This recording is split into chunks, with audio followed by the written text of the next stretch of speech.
सो हे WhatsApp guys, आपका स्वागत है आज की एक और धमाकेदार वीडियो में। आज मैं कंटिन्यू करने जा रहा हूँ हमारे परमानेंट पाको मैरिज का एपिसोड नंबर 2। और गाइस, अगर आपने अब तक इसका एपिसोड नंबर 1 नहीं देखा है तो जाइए पहले ही उन्हें देखिए, तभी आपको ये एपिसोड समझ में आएगा। एपिसोड नंबर 1 आप ऊपर आई कार्ड में जाके देख सकते हैं और हमारे चैनल पेजेस पे भी।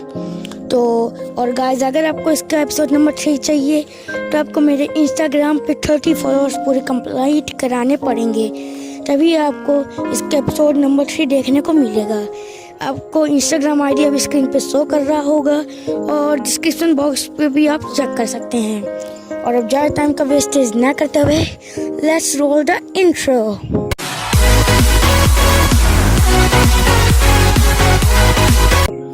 तो गाइस, लास्ट एपिसोड पे अपन देखते हैं कि जो अपनी सुमीरा रहती है वो उसके घर पे एक विंडो से एक स्टोन अंदर आता है और वो उसको देख के एकदम डर जाती है। उस पे एक लेटर रहता है जिस पे लिखा रहता है कि अब तुम नहीं बचोगी।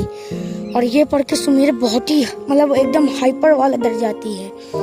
तभी उसकी जो डोरबेल रहती है वो बजती है और उसकी डोर पे कोई आया रहता है। तो वो पहले तो डरती, बट वो हिम्मत करती है और डोर की तरफ बढ़ती है।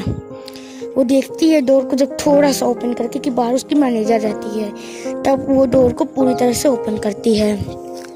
उसकी मैनेजर बोलती है कि आपने वो ऐड कैंसिल कर दिया, अब आपका नेक्स्ट स्केड्यूल क्या है। तो सुमीरा बोलती है कि अब मेरा कोई स्केड्यूल नहीं है, आज मैं सिर्फ रेस्ट करना चाहती हूँ। और ये सुन के मैं जाती हूँ। फिर सुमीरा जल्दी से अंदर आती है और अपने सारे डोर्स को बंद कर देती है, विंडोज को बंद कर देती है। वो बहुत ज़्यादा डरी होती है और अपने बेडरूम में जाके बैठ जाती है और सोच रही होती है कि उसे क्या करना चाहिए। नेक्स्ट सीन में अपने को अपना मिस्सो दिखाया जाता है, जो कि सबसे पहले अपने रोबोट से मिलने जाता है।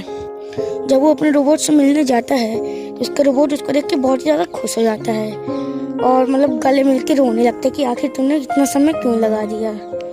फिर वो उससे बहुत ज़्यादा बातें करता है, अपने फोरहेड को टच करता है मिस्सो, जिससे उसे इतने साल में क्या हुआ वो सब पता चल सके।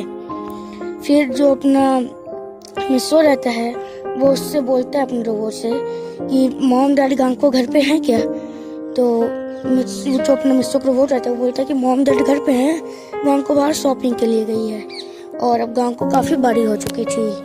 कुछ देर बाद हमें नेक्स्ट सीन दिखाया जाता है, जो अपना मिस्सो रहता है वो अपने रोबोट को ऑफ करता है और अपनी फैमिली से मिलने जाता है और देखता है कि उसकी मॉम डैड वहीं पे बैठे रहते हैं। वो उनको देख के उसकी आंखों में एकदम आंसू आ जाते हैं।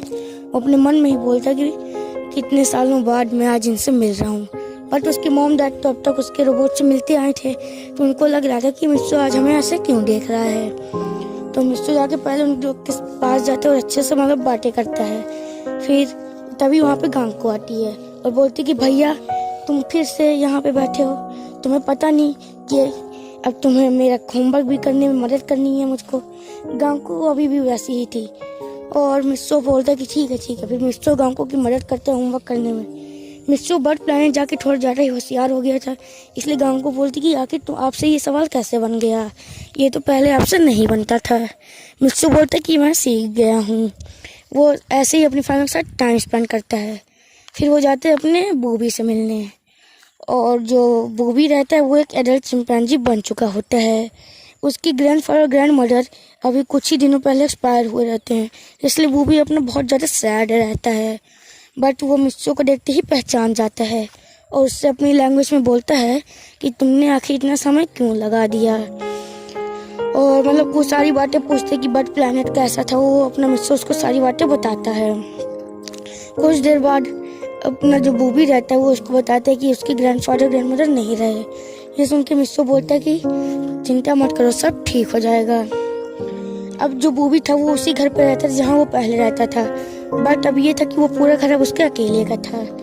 तभी कुछ लोग वहाँ पे आते हैं और बोलते हैं कि ये घर अब बूबी नहीं रह सकता क्योंकि यहाँ के ओनर्स अब मर चुके हैं। ये सुन के जो मिस्सो रहता है वो अंदर ही रहता है, वो ये सब सुनता है। बूबी उनको मना करते बट वो बूबी को धक्का दे देते हैं। अपने मिस्सो के पास अब उसका बर्डमैन सेट तो रहता ही है क्योंकि आखिर वो एक बर्डमैन था, तो अपना बर्डमैन सेट पहनता है और उनके सामने जाता है और बर्डमैन सेट में भी काफ़ी ज़्यादा पावर रहती है, जैसे कि आप जानते हैं। तो वो उनके पास एक गन भी रहती है, क्योंकि असल में वो एक तरफ के गुंडे रहते हैं जो कि अब बूबी के घर में कब्जा करने आए रहते हैं। बट अपना मित्सो बर्डमैन बन के उनको खूब ढूंढता है, और इतना ही नहीं, उनकी गन उन सब तोड़ ताड़ देता है। फिर वो गुंडे वहाँ से भाग जाते हैं, बोलते हैं कि परमैन वापस आ गया। कुछ देर बाद अपना परमैन मतलब जो बर्डमैन रहता है वो बूबी को बताता है कि अब मैं एक बर्डमैन बन चुका हूँ, इसलिए अब तुम्हें डरने की जरूरत नहीं है। फिर बूबी उससे पूछता है कि क्या सच में तुम अब एक बर्डमैन हो, और ये फिर मिस्सो बताता है कि कैसा हुआ और वो बर्डमैन कैसे बना है, और ये भी बताता है कि अब वो 1 मंथ की छुट्टी पे आया है यहाँ पे। उसके बाद जो अपना वो जो मित्सो था वो पयान के बारे में पूछता है। वो भी फिर उसे टीवी ऑन करके दिखाता है, और अब पयान एक बड़ा आदमी बन चुका था। वो एक मल्टीनेशनल कंपनी का CEO था। उसे देख के अपने मित्सो को काफ़ी अच्छा लगता है। फिर वो भी बोलता है कि पयान अभी भी वही पुराना पयान है, और वो मुझसे मिलने भी आता है कभी कभी। और फिर वो बोलते हैं कि ठीक है, मैं पयान से मिलने जाता हूँ, और बूबी से बाय करके वो पयान से मिलने चला जाता है। और गाइस, जैसे कि आप जानते हैं, जो अपना मिस्सो था बर्डमैन प्लेनेट पे उसे फिजिकल ट्रेनिंग कराई जाती थी, इसलिए भले ही वो अपना परमानेंट सेट नहीं भी पहने तब भी वो एक नॉर्मल इंसान से थोड़ा ज़्यादा ताकतवर था, क्योंकि उसको स्पेशल ट्रेनिंग कराई जाती थी। उसके बाद वो जाता है पयान के घर पे, उसे अंदर नहीं जाने दिया जाता, क्योंकि जैसा कि आप जानते हैं कि उसको अंदर इसलिए नहीं जाने दिया जाता क्योंकि वो नहीं जानते थे कि आदमी कौन है, और अपना मिस्सो ज़्यादा बड़ा आदमी तो था नहीं, इसलिए उसको नहीं। तभी पयान अपने घर से बाहर निकलता है। वो देखता है कि बाहर एक लड़का खड़ा हुआ है। वो उसे देखते ही पहचान जाता है कि ये तो मिस्सो है, और वो अपने सारी मीटिंग्स को कैंसिल करता है और मिस्सो को अपने घर के अंदर ले जाता है। फिर वो दोनों खूब बातें करते हैं कि ऐसा ऐसा हुआ, और पयान बताता है कि कैसे वो एक CEO बना मल्टीनेशनल कंपनी का।